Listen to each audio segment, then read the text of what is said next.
During the college entrance exam, I deliberately got every bonus question right, all just to make sure I'd be placed far away from the school beauty Ella. When we walked out of the exam hall, Ella's crew came at me with their usual mockery. "Jack, Ella says she didn't do well. This afternoon you'd better turn in a blank paper, or you'll never get another chance to grovel at her feet." The whole group burst out laughing. I looked at Ella, her expression dripping with disgust, nodded and said, "Got it." But inside I thought, whoever wants to be her lapdog, go ahead, I'm done. I turned around and called our family butler right then and there, cut off every penny of support we'd been giving their family, and had them thrown out on the street. Ella called me 99 times in a fury. I didn't pick up a single one. Panicking now, are we? Where was all this energy before? In my past life, I was the son of the wealthiest man in the country, and yet I had groveled at the feet of my own family's driver's daughter. To marry her, I signed over the company my father had left me, right into her hands. She spent my money freely, while falling in love with someone else. She spoiled her boyfriend, rotten, treating him like her precious little pet, while she ran me like a servant. On her wedding day, I called her, asking to borrow a little money for medical treatment. She said coldly, "These years of you clinging to me have been nothing but a nightmare. Jack, do us all a favor and get yourself reborn." As I lay dying, I finally saw the woman holding me and understood. The elite heiress I had once rejected had been waiting for me all along. When I opened my eyes again, I found myself back in senior year of high school. That year I had dozed off slumped over my desk when Ella shook me awake. "Ryan's stomach is acting up.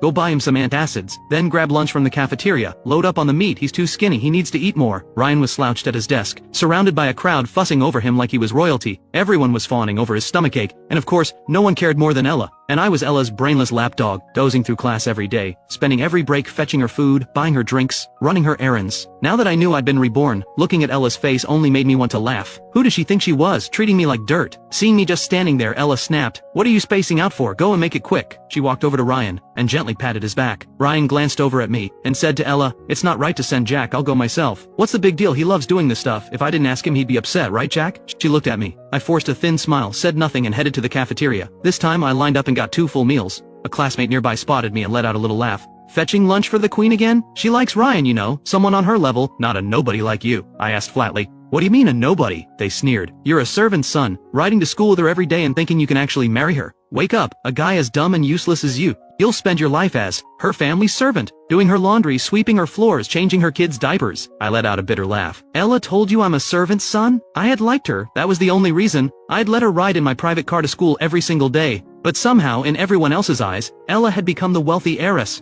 and I had become the servant's son. Seeing me ask such a question, the other person rolls their eyes at me. "Whatever, just get her lunch back there before it goes cold." They laughed again. The people around me joined in, laughing at the lapdog, laughing at the fool who dared to dream. The bell rang.